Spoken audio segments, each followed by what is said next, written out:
proper resort and improper resort. Herein, what is improper resort?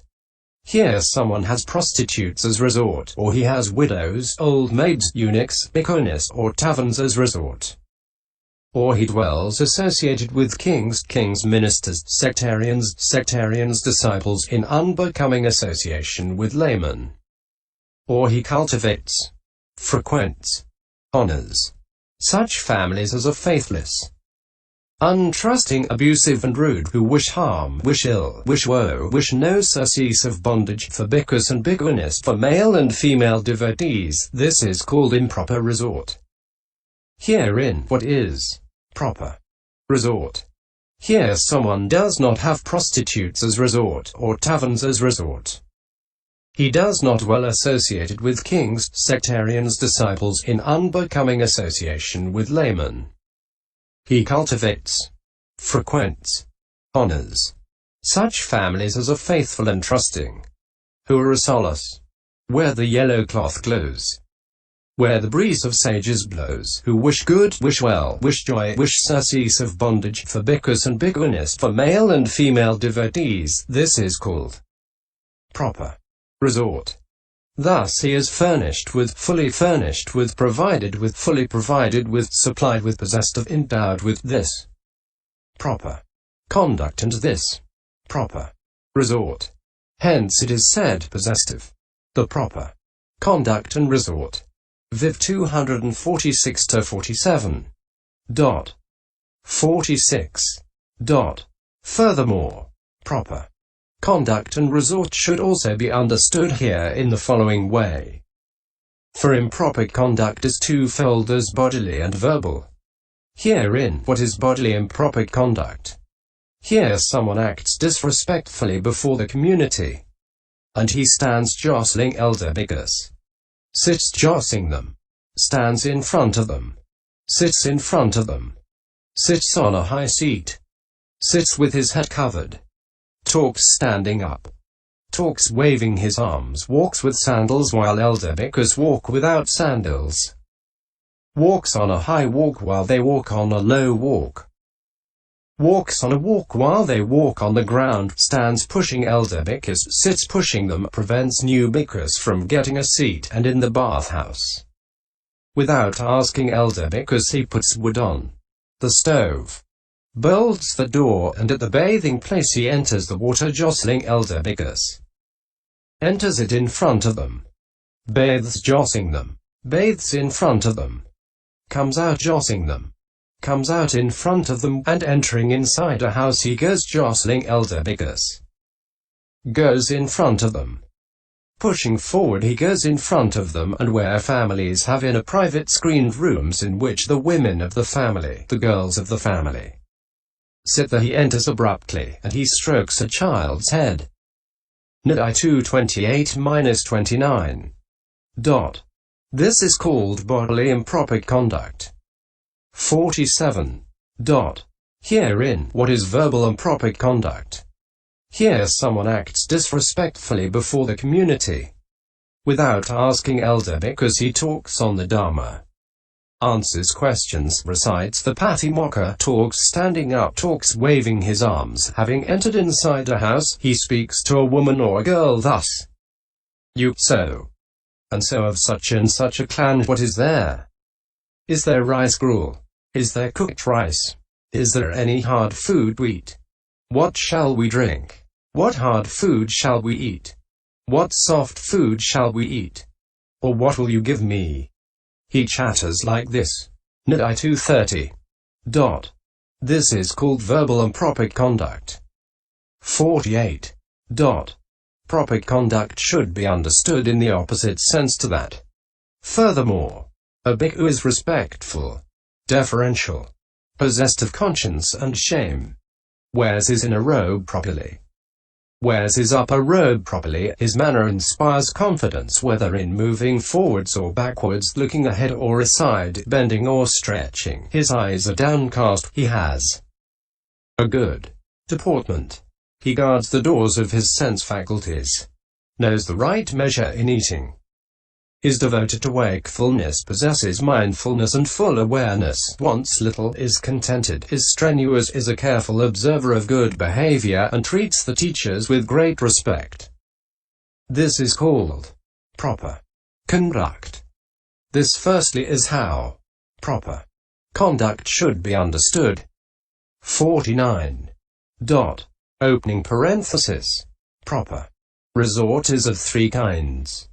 Opening parenthesis. Proper resort as support, proper resort as guarding, and proper resort as anchoring. Herein, what is proper resort as support? A good friend who exhibits the instances of talk in whose presence one hears what has not been heard, corrects what has been heard, gets rid of doubt, rectifies one's view, and gains confidence. Or by training under whom one grows in faith, virtue, learning, generosity and understanding. This is called proper resort as support. 50. What is proper resort as guarding? Here a bhikkhu, having entered inside a house, having gone into a street, goes with downcast eyes, seeing the length of a plough yoke, restrained, not looking at an elephant, not looking at a horse, a carriage, a pedestrian, a woman, a man, not looking up, not looking down, not staring this way and that. Nidai 474. This is called proper resort as guarding. 51. What is proper resort as anchoring? It is the four foundations of mindfulness on which the mind is anchored. For this is said by the Blessed One. Because what is a bhikkhu's resort? His own native place. It is these four foundations of mindfulness. SV 148. This is called proper resort as anchoring. Being thus furnished with, endowed with this proper conduct and this proper resort, he is also on that account called one possessive. Proper conduct and resort. Single quote. 52. Seeing fear in the slightest fault. Section 42. One who has the habit. Sila. Of seeing fear in faults of the minutest measure, of such kinds as unintentional contravening of a minor training rule of the patimokkha, or the arising of unprofitable thoughts. He trains himself by undertaking samadha, the precepts of training.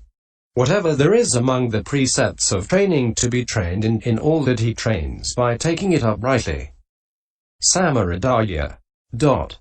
And here, as far as the words one restrained by the patimokkha restraint, virtue of patimokkha restraint is shown by discourse in terms of persons.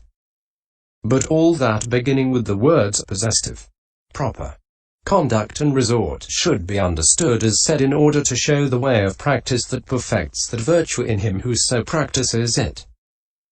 53. Opening parenthesis. B. Now, as regards the virtue of restraint of faculties shown next to that in the way beginning. On seeing a visible object with the eye, herein he is a bhikkhu established in the virtue of patimokkha restraint. On seeing a visible object with the eye. On seeing a visible object with the eye consciousness that is capable of seeing visible objects and has borrowed the name eye from its instrument. But the ancients, Purawa, said, the eye does not see a visible object because it has no mind. The mind does not see because it has no eyes. But when there is the impingement of door and object, he sees by means of the consciousness that has eye sensitivity as its physical basis. Now, an idiom, such as this is called an accessory locution. Sasambarakatha, like he shot him with his bow, and so on. So the meaning here is this. On seeing a visible object with eye consciousness. 14. 54. Apprehends neither the signs. He does not apprehend the sign of woman or man, or any sign that is a basis for defilement such as the sign of beauty, etc. He stops at what is merely seen, nor the particulars. He does not apprehend any aspect classed as hand, foot, smile, laughter, talk, looking ahead, looking aside, etc., which has acquired the name particular, anubyanjana, because of its particularizing, byanjanato, defilements, because of its making them manifest themselves. He only apprehends what is really there, like the Elder Maha Tissa who dwelt at Cetiyapabbata. 55. It seems that as the elder was on his way from Cetiyapabbata to Anuradhapura for alms, a certain daughter-in-law of a clan, who had quarrelled with her husband and had set out early from Anuradhapura all dressed up and tricked out like a celestial nymph to go to her relative's home, saw him on the road, and being low-minded, she laughed a loud laugh. Opening square bracket. Wondering, what is that? The elder looked up and finding in the bones of her teeth the perception of foulness, ugliness, he reached Arahantship. Hence it was said, he saw the bones that were her teeth, and kept in mind his first perception. And standing on that very spot, the elder became an Arahant. But her husband, who was going after her, saw the elder and asked, "Venerable sir, did you by any chance see a woman?" The elder told him, "Whether it was a man or woman that went by I noticed not, but only that on this high road there goes a group of bones." 56. As to the words through which, etc., the meaning is, by reason of which, because of which non-restraint of the eye faculty. If that person left the eye faculty unguarded, or remained with the eye door unclosed by the door panel of mindfulness, these states of covetousness, etc., might invade, might pursue, might threaten him. He enters upon the way of its restraint. He enters upon the way of closing that eye faculty by the door panel of mindfulness. It is the same one of whom it is said he guards the eye faculty, undertakes the restraint of the eye faculty. 57. Herein, there is neither restraint nor non-restraint in the actual eye faculty, since neither mindfulness nor forgetfulness arises in dependence on eye sensitivity. On the contrary, when a visible datum as object comes into the eye's focus, then, after the life continuum has arisen twice and ceased, the functional mind element accomplishing the function of adverting arises and ceases. After that, eye consciousness with the function of seeing. After that, resultant mind element with the function of receiving. After that, resultant root causeless mind consciousness element with the function of investigating. After that, functional root causeless mind consciousness element accomplishing the function of determining arises and ceases. Next to that, impulsion impels. Herein, there is neither restraint nor non-restraint on the occasion of the life continuum, or on any of the occasions beginning with adverting. But there is non-restraint if unvirtuousness or forgetfulness or unknowing or impatience or idleness arises at the moment of impulsion. When this happens, it is called non-restraint in the eye faculty. 58. Why is that? Because when this happens, the door is not guarded, nor are the life continuum and the consciousnesses of the cognitive series. Like what? Just as when a city's four gates are not secured, although inside the city house doors, storehouses, rooms, etc., are secured, yet all property inside the city is unguarded and unprotected, since robbers coming in by the city gates can do as they please, so too, when unvirtuousness, etc., arise in impulsion in which there is no restraint, then the door too is unguarded, and so also are the life continuum and the consciousnesses of the cognitive series beginning with adverting. But when virtue, etc., has arisen in it, then the door too is guarded, and so also are the life continuum and the consciousnesses of the cognitive series beginning with adverting. Like what? Just as when the city gates are secured, although inside the city the houses, etc., are not secured, yet all property inside the city is well guarded, well protected, since when the city gates are shut there is no ingress for robbers, so too, when virtue, etc., have arisen in impulsion, the door too is guarded, and so also are the life continuum and the consciousnesses of the cognitive series beginning with adverting. Thus, although it actually arises at the moment of impulsion, it is nevertheless called restraint in the I faculty. Single quote. 59. So also as regards the phrases on hearing a sound with the ear and so on. So it is this virtue which in brief has the characteristic of avoiding apprehension of signs entailing defilement with respect to visible objects, etc. That should be understood as virtue of restraint of faculties. 60. Opening parenthesis. C. Now, as regards the virtue of livelihood purification mentioned above next to the virtue of restraint of the faculties. Section 42. The words of the 6 precepts announced on account of livelihood mean of the following 6 training precepts announced thus. With livelihood as cause.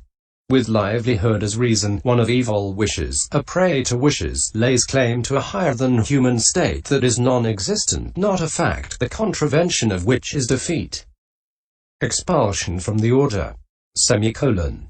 With livelihood as cause, with livelihood as reason, he acts as go-between, the contravention of which is an offense entailing a meeting of the order. With livelihood as cause, with livelihood as reason, he says, a bhikkhu who lives in your monastery is an arahant, the contravention of which is a serious offense in one who is aware of it. With livelihood as cause, with livelihood as reason, a bhikkhu who is not sick eats superior food that he has ordered for his own use, the contravention of which is an offense requiring expiation. With livelihood as cause. With livelihood as reason, a bhikkhuni who is not sick eats superior food that she has ordered for her own use, the contravention of which is an offense requiring confession. With livelihood as cause, with livelihood as reason, one who is not sick eats curry or boiled rice that he has ordered for his own use, the contravention of which is an offense of wrongdoing. Then v. 146.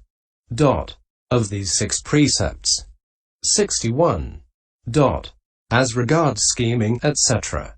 Opening parenthesis. Section 42. This is the text. Herein, what is scheming? It is the grimacing, grimacery, scheming, shemery, schemedness, by what is called rejection of requisites or by indirect talk. Or it is the disposing, posing, composing of the deportment on the part of one bent on gain, honor and renown of one of evil wishes, a prey to wishes, this is called scheming. 62. Herein, what is talking? Talking at others. Talking. Talking round. Talking up. Continual talking up. Persuading. Continual persuading. Suggesting. Continual suggesting or ingratiating chatter, flattery, being supery, fondling, on the part of one bent on gain, honor and renown of one of evil wishes, a prey to wishes, this is called talking. 63. Herein, what is hinting? A sign to others. Giving a sign, indication, giving indication, indirect talk, roundabout talk, on the part of one bent on gain, honor and renown of one of evil wishes, a prey to wishes, this is called hinting. 64. Herein, what is belittling? Abusing of others. Disparaging. Reproaching. Snubbing. Continual snubbing. Ridicule. Continual ridicule. Denigration, continual denigration, tale-bearing, backbiting, on the part of one bent on gain, honor and renown of one of evil wishes, a prey to wishes, this is called belittling. 65. Herein, what is pursuing gain with gain? Seeking, seeking fate, seeking out, going in search.